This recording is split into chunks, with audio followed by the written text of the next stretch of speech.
Jake Morrison pressed his face against the cold metal wall of the mining station and tried to slow his breathing. The oxygen meter on his suit showed 37 minutes of air left. He had been alone on the station for 6 days now, ever since the transport ship exploded during what should have been a simple departure from Kepler-442b. The explosion had happened so fast that Jake barely understood what killed his crew.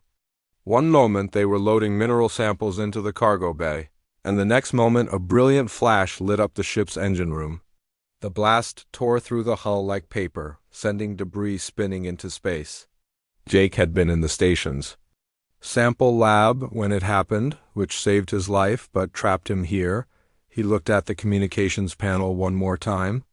The long-range transmitter was damaged, able to send only weak signals that would take years to reach Earth. Jake had been broadcasting distress calls since the accident, but he knew no human ships could reach him in time. The nearest Earth vessel was 8 months away, and his life support would fail long before then. Jake walked to the observation window and stared out at the orange and brown planet below. Kepler-442b was a barren world with poisonous air and violent storms, but it had rare minerals that Earth needed for advanced electronics. The mining operation had been his idea, his chance to lead a real exploration mission instead of just analyzing rock samples and Earth laboratories. The station shuddered as another piece of debris from the destroyed ship hit the outer hull.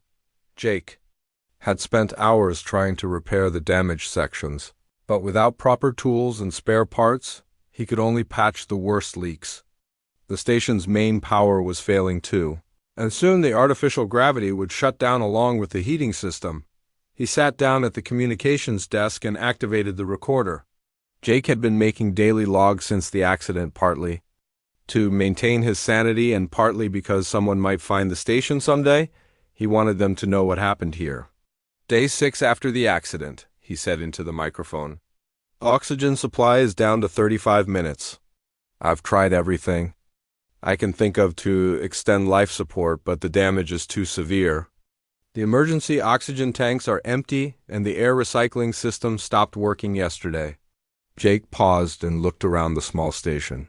His 6 crewmates had been good people, experienced miners and scientists who trusted him to bring them home safely. Now they were gone, reduced to frozen fragments drifting in space, and soon he would join them. If anyone finds this recording, please tell my family that I was thinking of them at the end. Tell them the mission was worth it, that we found enough rare elements to power Earth's technology for decades. The mineral samples are still in Storage Bay 3, sealed and ready for transport. He turned off the recorder and checked his oxygen meter again. 32 minutes left. Jake had thought about opening his helmet and ending it quickly, but something inside him refused to give up. Maybe it was stubborn human pride, or maybe he just wanted to see how this story would end. The station's computer suddenly beeped with an incoming signal. Jake stared at the display in disbelief. Someone was trying to communicate with him, but the signal pattern was unlike anything he had seen before. The mathematical sequences were too complex for human technology, and they came from a direction where no Earth ships could be traveling. Jake's hands shook as he activated the response system.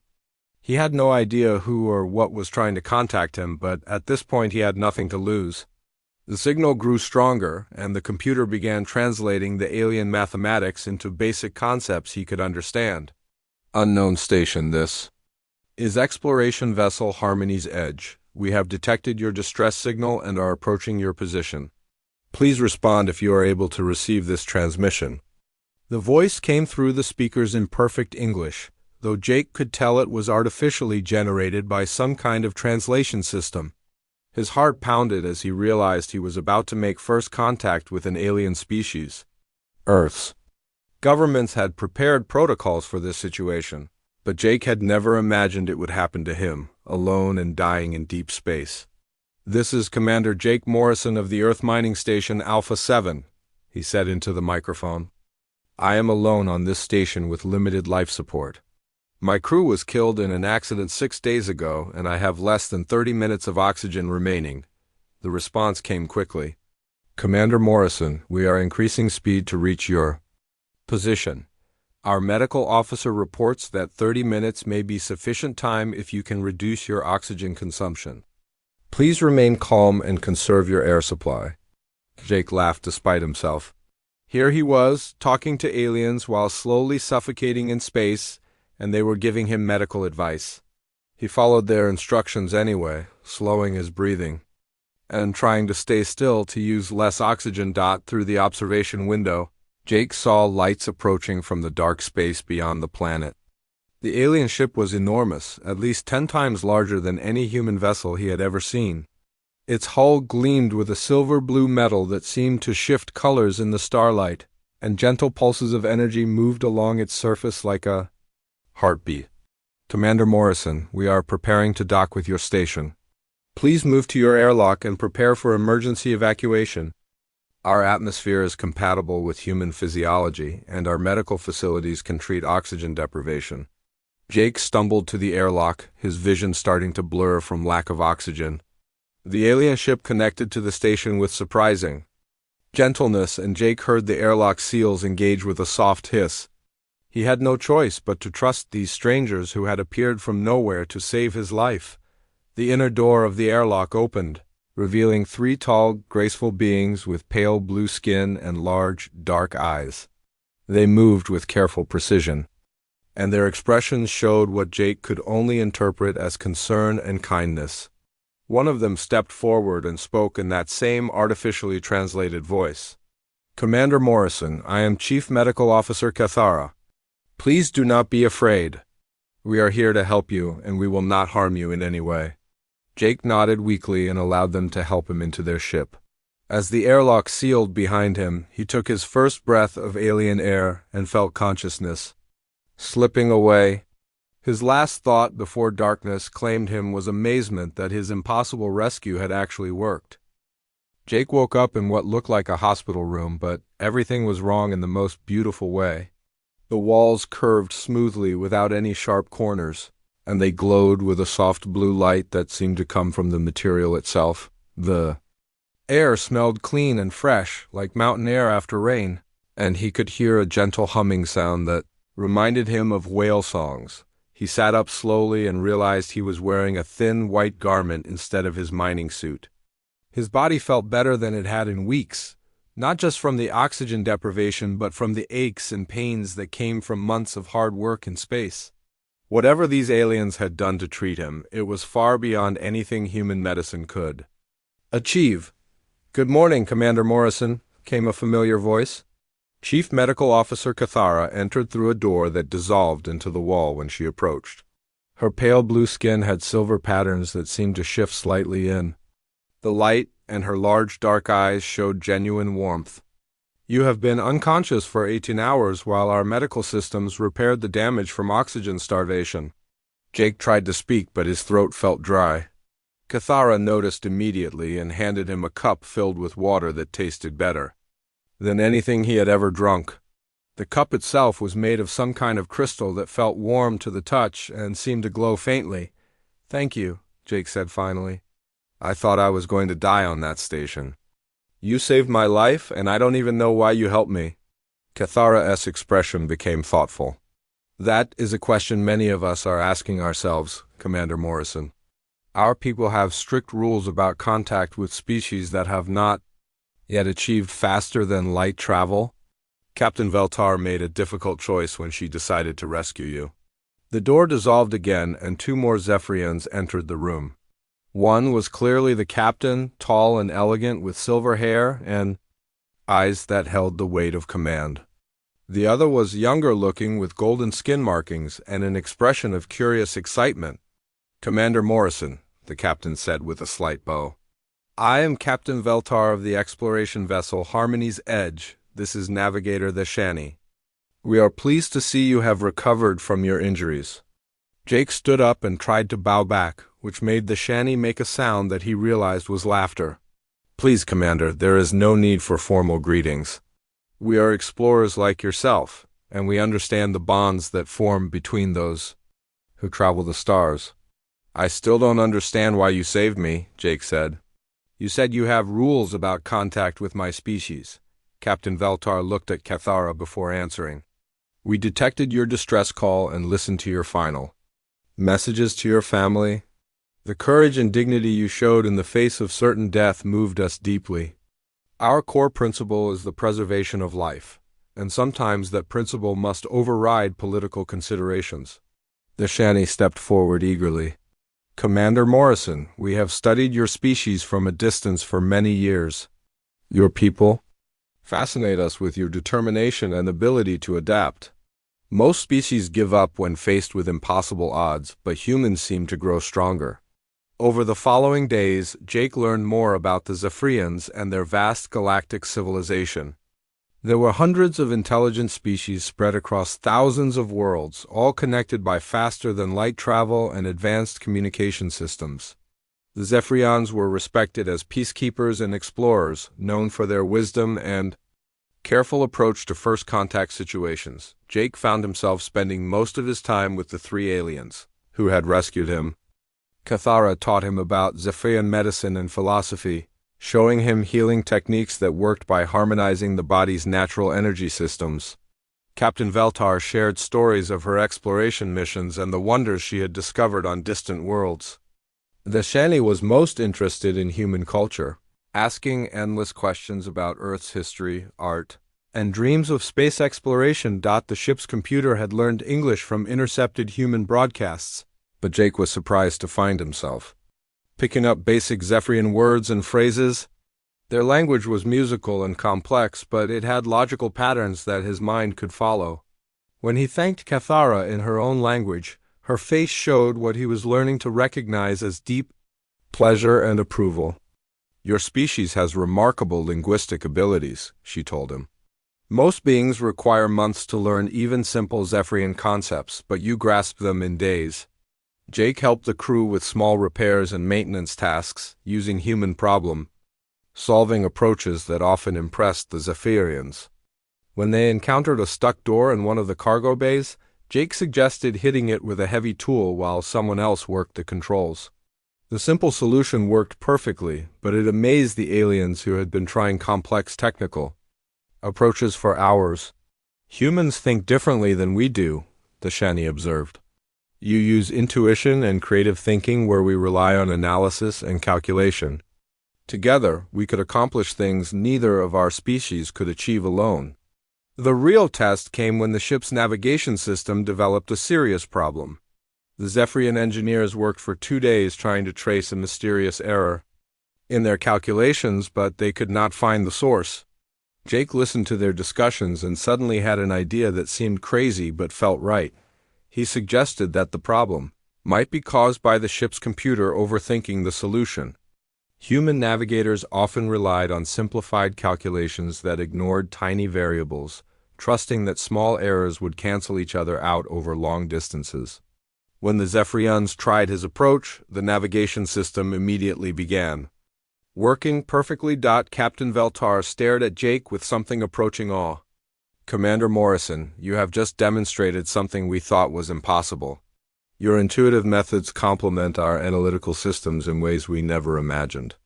But Jake's extended stay on the ship was creating problems. Every day, Captain Veltar received messages from the Zephyrian High Council, demanding an explanation for the delay in returning him to Earth. The original plan had been to erase his memories and leave him on a human space station with a cover story about being rescued by automated systems. The crew of the Harmony's Edge had grown attached to their human guest, and Jake had become genuinely fond of them as well. He could see the conflict in their faces when they talked about the High Council's orders. They were torn between duty to their government and loyalty to the friendship they had built. Jake made the decision for them. During dinner one evening, he looked around the table at his alien friends and made a proposal that would change everything. Don't erase my memories, he said quietly. Let me go back to Earth knowing what I know now. Let me help prepare my people for the day when we're ready to join your galactic community. Jake Morrison stood in the briefing room at NASA headquarters 15 years later, watching the faces of the brightest minds in human space exploration as he explained why their next mission needed to focus on peaceful contact protocols. His hair had turned gray at the temples, and his face showed the lines of someone who carried a heavy secret, but his eyes still held the same determination that had impressed the Zephyrians all those years ago. "Dr. Carter, I understand your concerns about defensive capabilities," Jake said to the brilliant young scientist who had been questioning his recommendations. "But I believe our first priority should be demonstrating that humanity approaches the unknown with respect and open minds, not suspicion and weapons." Lisa Carter frowned at her tablet, reviewing Jake's proposal for the new deep space exploration protocols. She was one of the most promising researchers in the program, with innovative ideas about faster-than-light travel that impressed even veteran scientists. Jake had been watching her work carefully, knowing she might be the key to humanity's breakthrough into galactic civilization. "Commander Morrison, your experience with emergency situations gives you valuable perspective," she said diplomatically. "But shouldn't we prepare for the possibility that any alien contact might be hostile? Earth's history shows that first meetings between different groups often end badly." Jake smiled sadly, remembering similar discussions he had heard aboard the Harmony's Edge when the Zephyrian crew debated human nature. "Dr. Carter, what if we approach it differently? What if we assume that any species advanced enough for interstellar travel has already learned the value of cooperation over conflict? Violence is expensive and wasteful, especially for civilizations that can travel between stars." Bobby Kim, the lead engineer on the FTL project, looked up from his calculations with interest. Jake had been mentoring Bobby for 3 years, guiding him toward theoretical approaches that Jake knew would eventually work. The young man had no idea that his breakthrough ideas came from subtle hints planted by someone who had seen working FTL drives. "That's an interesting point, Commander," Bobby said. "If a species has the resources and social stability to build interstellar ships, they probably solved most of their internal conflicts long ago. Maybe aggressive species destroy themselves before they reach that level of technology." Jake nodded approvingly. Bobby was developing exactly the kind of thinking that would serve humanity well when contact finally came. Jake had spent 15 years carefully influencing human space policy, always pushing toward the values and approaches that the Zephyrians respected in civilized species. After the meeting ended, Jake walked to his office and activated the secure communication system he had built using technology specifications provided by Captain Veltar before his return to Earth. The device looked like a standard radio transmitter to human scientists, but it could send signals across interstellar distances using principles that human physics was only beginning to understand. Jake transmitted his monthly report about human progress toward galactic readiness standards. He described Lisa Carter's breakthrough work on spatial mathematics and Bobby Kim's theoretical advances in exotic matter manipulation. Most importantly, he reported on humanity's growing acceptance of peaceful exploration doctrines and international cooperation in space ventures. The return message came 3 days later, encoded in radio static that only Jake knew how to decode. Captain Veltar's report was encouraging but cautious. The Zephyrian High Council remained divided about humanity's potential, with some members still favoring the traditional approach of waiting several more centuries before any contact. Jake understood their concerns perfectly. Humanity still had wars, still struggled with environmental destruction, and still showed the aggressive tendencies that worried peaceful species. But Jake could see the progress that the Zephyrians might miss from their distant observations.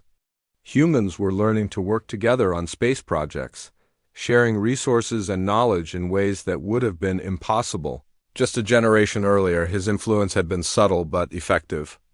Jake had pushed for international cooperation on the Mars colonies, advocated for peaceful resolution of asteroid mining disputes, and consistently promoted the idea that space exploration was humanity's shared destiny rather than a competition between nations. His reputation as the survivor of the Kepler 442b disaster gave his words special weight in policy discussions. The breakthrough came on a Tuesday morning when Lisa Carter burst into Jake's office with excitement radiating from every part of her body. She clutched a data tablet covered with equations that Jake recognized but pretended to study carefully. Commander Morrison, we did it, she said breathlessly. The exotic matter containment field is stable, and the theoretical calculations show we can achieve faster than light travel within 6 months. Jake felt his heart skip a beat. This was the moment he had been preparing for since his return to Earth. Humanity was about to cross the threshold that would trigger his agreement with the Zephyrians. According to the terms Captain Veltar had explained, first successful FTL travel would signal that humanity was ready for official contact. Dr. Carter, are you absolutely certain about these results? Jake asked, though he already knew the answer. He had been guiding her research toward this exact breakthrough for 2 years. I've checked the math 17 times, and Bobby Kim confirmed. The engineering feasibility, Lisa said excitedly. We can build a working FTL drive with current human technology. It won't be fast or efficient compared to what might be possible, but it will work. Jake nodded slowly, trying to hide his mixture of excitement and nervousness. Dr. Carter, I want you to prepare a full report for the Global Space Initiative Council. This discovery needs to be handled very carefully, with input from our best diplomatic and scientific minds. That evening, Jake sat alone in his apartment and activated the secret transmitter one final time. The message he sent was simple but profound. Using the code phrases Captain Veltar had taught him 15 years ago, he informed the Zephyrians that humanity had achieved independent faster than light capability. The response came faster than ever before, reaching Earth in just 2 weeks instead of the usual months. But Jake's satisfaction turned to worry when he decoded the message. The transmission was not from Captain Veltar, or the peaceful scientific expedition he had been working with all these years. The message came from Admiral Korvex of the Zephyrian Defense Command, and it was not the friendly contact Jake had expected. The Admiral's words were formal and cold, informing Jake that a military assessment team was being dispatched to evaluate humanity's readiness for galactic civilization. Jake stared at the decoded message with growing alarm. Something had changed in Zephyrian politics during the 15 years since his rescue, and the faction that viewed young species as dangerous threats had apparently gained power. The peaceful first contact he had spent decades preparing for was about to become something much more dangerous. He looked out his window at the stars and thought about Lisa Carter's excited face when she announced the FTL breakthrough. Humanity was about to face its greatest test, and Jake was the only person on Earth who understood what was coming. The massive alien ship appeared near Earth's moon without warning, dropping out of faster-than-light travel with a flash of energy that lit up the night sky. Jake Morrison stood in the Emergency Command Center at Global Space Initiative headquarters, watching the screens show a vessel that dwarfed anything humanity had ever built. The ship was dark and angular, nothing like the graceful curves of the Harmony's Edge he remembered from 15 years ago. President Helen Shaw turned to Jake with worry clear in her eyes. Commander Morrison, your experience with alien contact makes you our most valuable advisor right now. What can you tell us about this ship and its intentions? Jake studied the tactical displays showing the alien vessel's position and energy readings. 12 smaller ships had appeared around the larger one, forming a perfect military formation that spoke of discipline and overwhelming force. This was not the peaceful scientific expedition he had been expecting. Madam President, I believe we are looking at a military assessment team, Jake said carefully, trying to balance truth with the need to maintain his cover story. My previous contact suggested that humanity's achievement of FTL travel would trigger a formal evaluation of our species. The communications officer suddenly looked up from the station with excitement and fear. Sir, we're receiving a transmission from the alien fleet. They're broadcasting in perfect English on all frequencies. The main screen flickered and showed the image of a Zephyrian unlike any Jake had met before. Where Captain Veltar and her crew had radiated warmth and curiosity, this alien's face was cold and calculating. His skin was darker blue with sharp silver markings, and his eyes held the hardness of someone who had seen too much war. People of Earth, the alien said in a voice that made Jake's blood run cold. I am Admiral Korvex of the Zephyrian Defense Command. Your species has achieved faster than light travel which triggers our protocols for planetary assessment and containment. Jake felt his heart sink as he realized his worst fears were coming true. The peaceful faction that had rescued him was no longer in control of first contact policy. The Zephyrians had sent their military instead of their diplomats. You will surrender all faster than light technology and submit to supervised development. Under Zephyrian oversight, Admiral Corvex continued, your species shows the aggressive tendencies and rapid technological advancement that mark you as a potential galactic threat. You have 72 hours to comply with our demands. President Shaw looked at Jake with desperate hope. Commander, is there any way to negotiate with them? Can we convince them that humanity is not a threat? Jake thought frantically about everything Captain Veltar had taught him about Zephyrian culture and politics. There had to be something he could use, some way to reach the reasonable voices that still existed among the Zephyrians. Madam President, I need to speak directly with their commander, Jake said. There are cultural protocols that might give us a chance to avoid conflict. The communication link was established within minutes, and Jake found himself face-to-face with Admiral Corvex for the first time. The alien's expression showed no recognition despite Jake's years of correspondence with other Zephyrians. Admiral Corvex, I am Commander Jake Morrison, Jake said formally. Using the Zephyrian greeting gesture he had learned aboard the Harmony's Edge. I believe you have been informed about my previous contact with your people. The Admiral's eyes narrowed. Slightly, yes, Commander Morrison. Your case was a significant factor in our decision to take a more direct approach to species evaluation. The experiment of allowing you to prepare your people has clearly failed. Jake felt anger rising in his chest, but he forced himself to remain calm.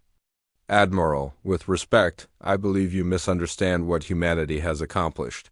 We achieved FTL travel through international cooperation and peaceful scientific research. Our space program operates under strict protocols that prioritize exploration over military applications. Your protests are meaningless, Commander Morrison, Admiral Corvex replied coldly. We have observed your species for centuries. You are violent, territorial, and destructive. Your recent technological advancement only makes you more dangerous to established galactic civilizations. The communication link suddenly expanded to show multiple screens. Admiral Corvex was demonstrating Zephyrian military superiority by effortlessly disabling human orbital defense platforms. Jake watched in horror as humanity's most advanced weapons were neutralized by technology beyond their understanding. Your defensive systems are primitive and useless against our capabilities, the Admiral said with satisfaction. Surrender now, or we will be forced to take more direct action to protect the galaxy from your species. Jake saw President Shaw's face harden with determination. The leader of Earth was not someone who backed down from bullies, even when they commanded overwhelming force. Jake recognized the expression and realized humanity was about to make the same choice he had made 15 years ago when faced with impossible odds. Admiral Corvex, humanity will not surrender our freedom or our future, President Shaw said clearly. We are willing to discuss reasonable terms for peaceful coexistence, but we will not submit to slavery. The alien's face showed what Jake recognized as genuine surprise. Most species apparently surrendered immediately when faced with Zephyrian military power. Admiral Corvex had not expected defiance from what he considered a primitive civilization. Your resistance is illogical and futile, the Admiral said. We have the power to destroy your entire planet if necessary. Surrender now and your species will be allowed to survive under our guidance. Jake saw his chance and took it, knowing this might be humanity's only opportunity to avoid disaster. He stood up and addressed Admiral Corvex directly, using the formal Zephyrian language he had learned years ago. Admiral Corvex, I invoke the ancient law of Velfara, the obligation owed to those who preserve life, Jake said in careful Zephyrian. Phrases. 15 years ago, Captain Veltar and her crew saved my life when I was dying in space. By the bonds of honor that bind all Zephyrian people, my species is owed consideration and respect. The effect was immediate and dramatic. Several of Admiral Corvex's officers turned to stare at their commander with expressions of shock and confusion. Jake had just invoked one of the most sacred concepts in Zephyrian culture, and everyone on the alien ships knew it. Admiral Corvex's face showed anger and frustration as he realized the political complications Jake had just created. The law of Velthara was absolute among Zephyrians, and violating it would destroy the Admiral's authority with his own people. The debt of rescue does not extend to an entire species, Admiral Corvex said, but Jake could hear uncertainty in his voice for the first time. According to Zephyrian law, it does when the rescued individual serves as a bridge between civilizations, Jake replied, remembering the exact words Captain Veltar had used years ago. I was granted status as a contact representative, which makes humanity's treatment a matter of Zephyrian honor. The screen showing Admiral Corvex suddenly filled with argument and debate as the alien crews discussed this unexpected development. Jake had bought humanity time, but he knew it would not be enough unless help arrived soon. The argument aboard Admiral Corvex's fleet grew louder and more heated as Jake Morrison's invocation of Velthara split the Zephyrian crews down the middle. Jake watched through the communication screens as alien officers turned away from their posts to debate with their commanders, their voices rising in the musical language he had learned to understand years ago. Admiral, the human speaks truth about the law, one of Corvex's officers said in accented English, clearly wanting the humans to understand the debate. Captain Veltar's rescue mission created obligations that extend to his entire species under ancient precedent. Admiral Corvex's face showed fury at this public challenge to his authority. The law of Velthara applies to individuals, not to species that threaten galactic security. Commander Morrison's rescue does not grant immunity to human aggression. Jake felt sweat running down his back as he realized the cultural crisis he had created might tear apart the Zephyrian fleet, but it might also give humanity the time they desperately needed. Through the tactical displays, he could see that 3 of the alien ships had actually powered down their weapon systems while their crews argued. President Shaw stepped closer to the communication screen. Admiral Corvex, humanity offers to submit this dispute to neutral arbitration by the Galactic Council. We are willing to prove our peaceful intentions through actions rather than words. There will be no arbitration, Admiral Corvex snapped. Your species will submit to Zephyrian authority or face the consequences. The debate among my officers changes nothing. But Jake could see that the Admiral was wrong. The argument had spread to all 12 ships in the fleet, and several of them were now ignoring direct orders from their commander. The sacred law Jake had invoked was more powerful than military discipline, and it was tearing apart the unity that made the Zephyrian threat so overwhelming. The deadlock was broken by the arrival of another ship, this one dropping out of FTL travel with the graceful precision Jake remembered from his rescue 15 years ago. The new vessel was larger than Admiral Corvex's flagship but radiated peaceful energy instead of military menace. Its hull gleamed with the same silver-blue color Jake remembered from the Harmony's Edge. This is Fleet Commander Veltar of the Zephyrian Diplomatic Corps, came a familiar voice that made Jake's heart leap with hope. Admiral Corvex, you will stand down immediately and submit this situation to proper council review. Admiral Corvex's expression became murderous as he realized his political rival had arrived to challenge his authority. Fleet Commander, this is a military operation under Defense Command jurisdiction. You have no authority to interfere with planetary security assessments. Admiral, you invoked military action against the species under Velthara protection without proper council authorization. Veltar replied smoothly. That action violates both military protocol and sacred law. I am here to restore proper procedure. Jake watched in amazement as more ships began appearing around Earth, some supporting Admiral Corvex and others flying alongside Fleet Commander Veltar. The political crisis in Zephyrian society had followed humanity into space, and Earth had become the center of a debate about the fundamental values of galactic civilization.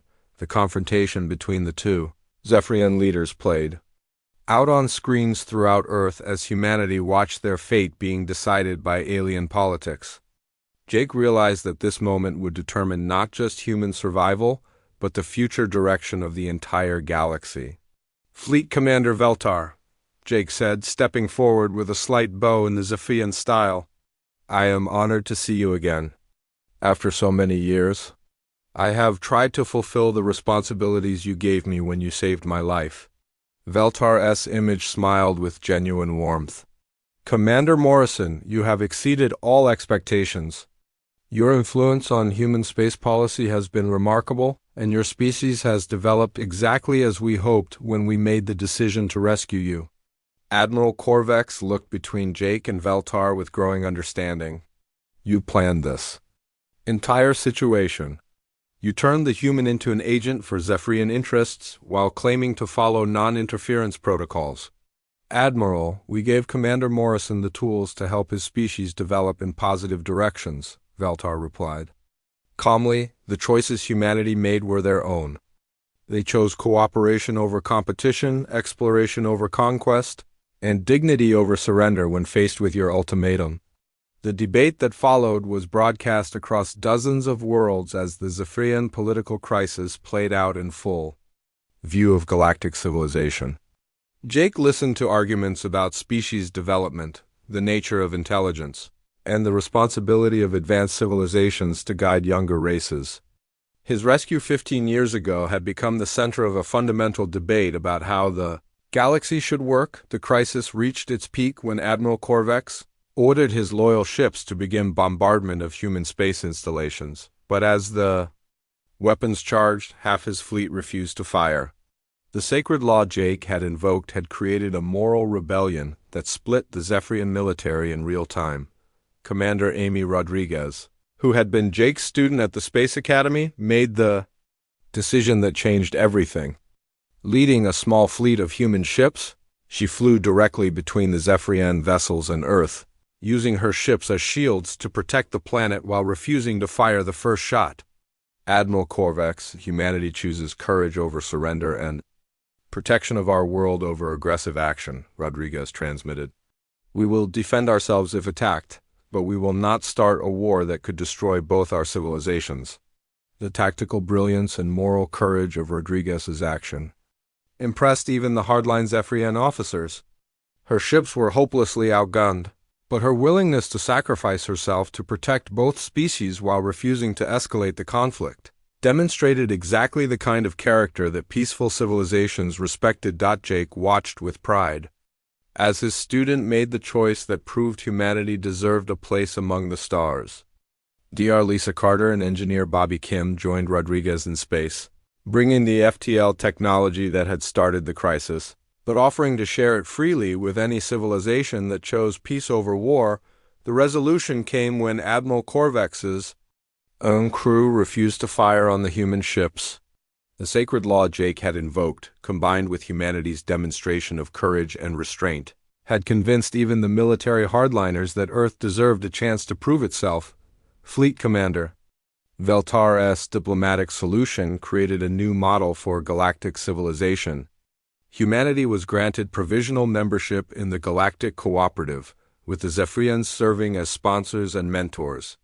The Morrison Doctrine became standard policy throughout known space, stating that species should be judged by their potential for growth and their treatment of those who help them. Jake Morrison, now old and tired but filled with satisfaction, stood on the bridge of humanity's first interstellar diplomatic vessel as it approached the galactic capital. Around him, Commander Rodriguez and Dr. Carter worked alongside Zephyrian officers, their easy cooperation proving that his 15 years of preparation had succeeded beyond his wildest dreams. His final transmission to Earth carried a simple message that echoed across the galaxy. They saved one human 15 years ago. Today, humanity takes its place among the stars. The word spread from world to world, carrying the story of how one act of compassion had reshaped the universe and proven that sometimes the smallest gestures could echo across the stars forever.